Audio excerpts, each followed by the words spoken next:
কি রে চালার মরক। হ্যালো, আসসালামু আলাইকুম শ্বশুর আব্বা। হ্যাঁ, ওয়ালাইকুম আসসালাম।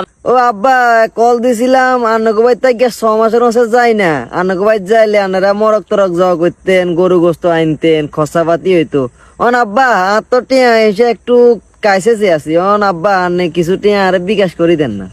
হইছে রে, কিল্লের টিয়া হইসার কথা কই তুমি আবার আব্বারে শরম দিতে আইছো, হ্যাঁ কিছু বুঝিয়েন না। না তুমি যেটা কইছো এটা অবশ্য ঠিক আছে, তুমি আইলে আব্বার কিছু খরচ পাতি তো অবশ্য আছে, গোস্ত টোস্ত কিনে খাবার লাগতো। তবে অজি জামাই, তুইও তো তোমার হর ভাই দাইতে মিষ্টি আনন্দ লাগতো, হর হইলে হানসুয়ারি আনন্দ লাগতো, আরো কত কিছু আনন্দ লাগতো। এ করো না, বিকাশ নাম্বার দিয়ে আগে টিয়া হেগুন আব্বার হারা দিবা নাকি না? হ্যালো আব্বা, নেটওয়ার্কে ভাই এর কথা তো বুঝিয়েন না।